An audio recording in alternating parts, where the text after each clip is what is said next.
Good morning, everybody, and welcome back to the Engine Builder Show. Our topic for today will be three simple steps to build strong business partnerships. If you want to learn more about this, then definitely tune in. Again, enjoy the show.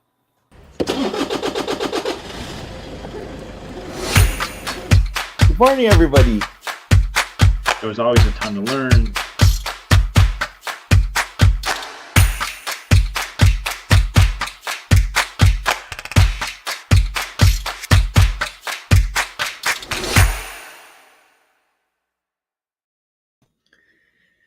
Good morning, everyone.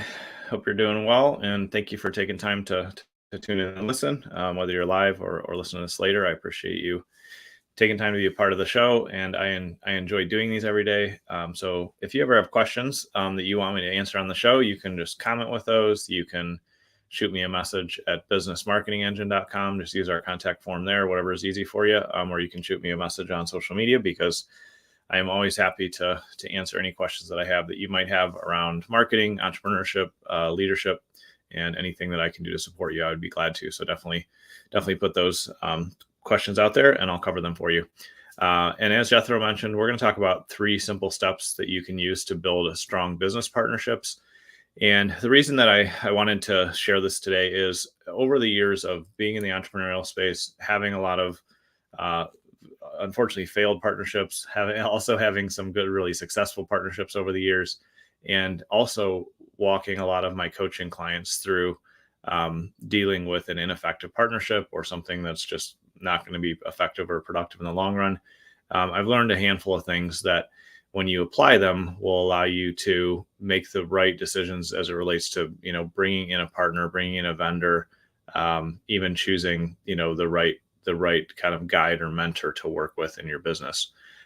It's also something that I talk about in Atomic Words, which you can pre-order at atomicwordsbook.com. If you get a copy of that and you forward me your receipt that you get, then I have some awesome bonuses that I'll share with you as well. So you can forward the receipt to Gabe Arnold at bmeweb.com when you pre-order. And like I said, I've got some awesome bonuses we're giving away for those that pre-order.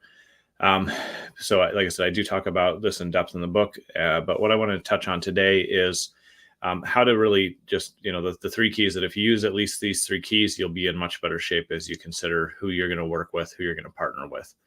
And from a partnership standpoint, I'll define that a little bit, and then we'll get into three keys. In my mind, there's different levels of partnership, but in a lot of senses, when you work with a new vendor, if you're just hiring somebody to perform part of the tasks in your company, when you hire a mentor, a coach, and even when you hire a new team member or you bring in a VA, all of those are different kind of levels of entry level partnerships that are fairly easy to get into, fairly easy to get out of if things aren't going well. Then there's the partnership level of you've formed a company with somebody and you partner with them and you're doing a long-term project, or doing a bigger long-term project where you have less flexibility of exiting that relationship. Because I've been in legal partnerships with business, in business where I've had to go through court to resolve the issues because the partnership didn't really go as planned. So just be conscious of, the fact that at each level, you're going to have, different partnership opportunities, and you want to go wisely into those partnerships so that you don't end up partnering with the wrong person, or you don't just, partner with somebody that's going to be completely misaligned to who you are. And so my first recommendation, the first key that I think is effective, and it's just step one, it's not the whole picture, but is, before you jump into doing business with somebody, before you partner with them on any level, follow them, on social media, get on their email list, go to events where they speak, get a good sense of who they are as a person. So look at them in multiple different scenarios and situations and see if they show up in a way that makes you feel comfortable. If you start to do that process and you see, man, this person seems to be who they say they are, they're really consistent with their messaging, whether they're online or in person or, writing emails, they're consistent about what they talk about. That consistency is a good thing to watch for. But if you start to follow somebody and you see, man, like in one space, they act like this, in person, they act like this, but then they post different things, online. And then what they email out or, they behave in this other situation isn't congruent, then incongruencies, well, we all do have incongruencies. None of us are completely congruent and consistent. But when you see a large amount of incongruency or a lot of incongruency, it's probably going to be, it would be similar if you were to partner with them. They potentially are going to say one thing one day and then do something different the other day. As an example, there's somebody that I followed that I was considering doing some business with and partnering on a small project. And online, they posted a lot of positive things. They talked about, they shared inspirational things. They shared about, their fitness, what they were working towards, the goals that they had. But then in person, when I would meet with this individual in person, they were always complaining. They always were acting like they were depressed, and they probably were depressed at some level. And then when there were other people around, they said some really derogatory and disrespectful things about women that I just totally didn't agree with. And so that was immediately my indication. And it was good that I kind of followed them around and observed them before I did anything. But it was my indication that that's not somebody that I would ever partner with. That's against my beliefs and who I am. And so I just decided not to move forward. So again, first key is make sure that you follow the person, virtually and ideally in person at some level. You get to interact with them and see who they are in different scenarios, because that'll give you a good picture of how they're going to interact with you and the people that you may be serving if you partner up on something. The second key, to really look at is observe how the individual that you're considering working with responds to or reacts to, adversity and criticism. Because in projects, you are definitely going to run into adversity. Things are not going to go as planned. Things are going to break. Something's going to change. Somebody's going to be out sick. The specifications you had for the, or the scope for the project is going to be incorrect sometimes. You're going to have to go through and overcome adversity. And people that accept adversity, with a positive attitude and are willing to work through it and just understand that that's a part of life and business, and they approach things calmly, are a lot easier to partner with than people that react and go, oh my God, I can't believe this happened, you idiot, or that stupid person. Or, if they're reactive and they're blaming others and they're not taking ownership of what's happening, that's how they're going to treat you too in the partnership. So try to find a way to and observe and just pay attention to how they're going to respond to adversity and challenges that come their way. Also, you can get a good sense of this by, when you're following somebody, either, online, you see this, or in person. When somebody receives criticism, how they respond to that is a great indicator of kind of where their heart and their head is at. Because when you see, people who get, somebody's trolling them, somebody's commenting or being negative about something, in my opinion and experience, true professionals, true people that you want to partner with, people that really have the depth of character necessary to be successful, will either just not react to it at all, or they'll respond with kindness and say, I'm sorry you feel that way. In my experience, it's been this way, and I haven't, personally, I haven't always reacted that way in a, positive or productive way when people give me criticism or troll me or say negative things. But now more so, I'm grateful to say I've grown a little bit, and I don't just react and respond back. Sometimes I will respond.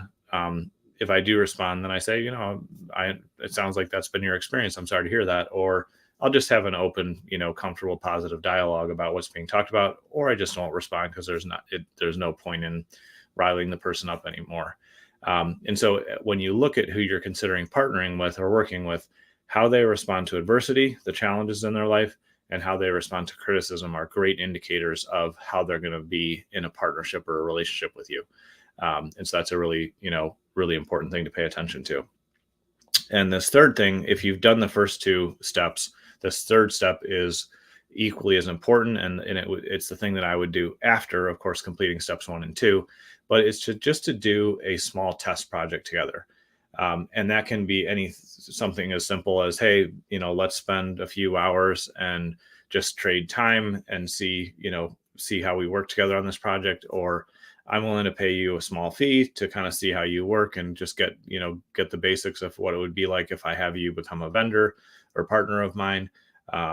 Just do a small test project that try to set it up in a way that if it goes well, it's going to give you a sense of like, okay, great, this is who I would consider working with, and we can do more of it. So it could just be a micro project.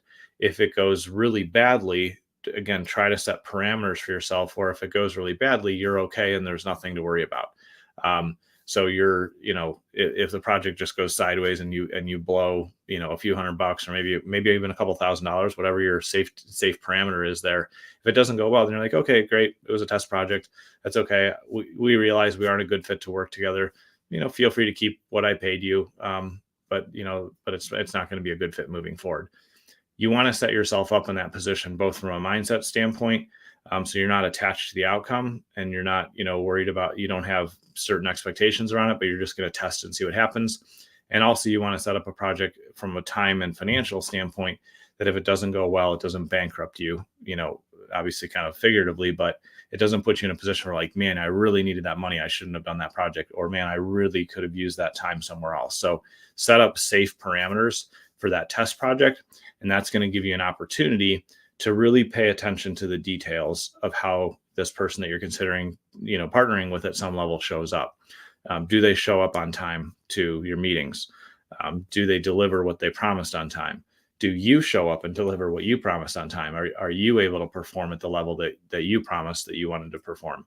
It's really both on both sides. Look at the details and ask yourself, is this really aligned? Is it going to go well if we do bigger projects together? Because often I've done this and I've seen young entrepreneurs do this as well. They get so excited about partnering with somebody, they ignore all the red flags of how, the other individual isn't really going to perform at the level that's necessary, or they're not performing at a level that's necessary. And then they get into a long-term partnership, and it's expensive and it's stressful and it's time consuming, and it drains all their energy. It slows any momentum that they had, and it creates a ton of friction. So you definitely want to avoid that. So in the test project, go in with your eyes wide open and ask yourself, what details make sense here that are going really well? What things are not going well? What would be an irritation if this was $1 million project or, a really big project? Really evaluate that to see if those details line up and if you truly feel aligned with the person. And so if you follow this approach and you are thoughtful and, careful and consider the partnerships that you get into, then you can do so successfully. And so the first thing is just take time to follow them, see them online, offline, get on their email list, however you can interact with them in different situations. That will give you somewhat of a picture of who they are and what they believe and what they say and what they do. The second thing is see how they respond or react to, adversity that comes up in their life or criticisms that come their way. I have kind of a personal rule, that if I see somebody complaining multiple times, in a week or two on my Facebook feed, I'll either unfriend them or unfollow them, because I don't need that in my space. I don't need somebody that's always just reacting negatively or complaining about the adversity that's coming their way. And so that's the same kind of thing. You just want to see how is somebody, going to respond to adversity and criticism.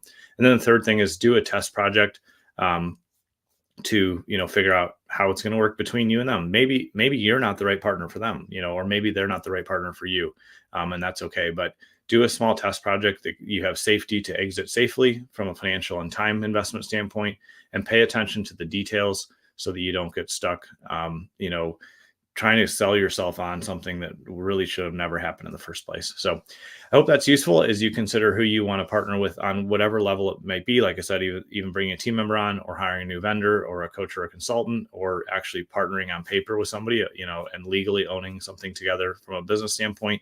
Definitely take these steps. Take your time. There's no rush to be in the position where you feel like you have to partner immediately with people. If you take your time and you go through these 3 simple steps, then that will help you be successful in how you partner and who you partner with. So I hope this has been valuable for you today. I appreciate you taking time, and I look forward to seeing everyone tomorrow.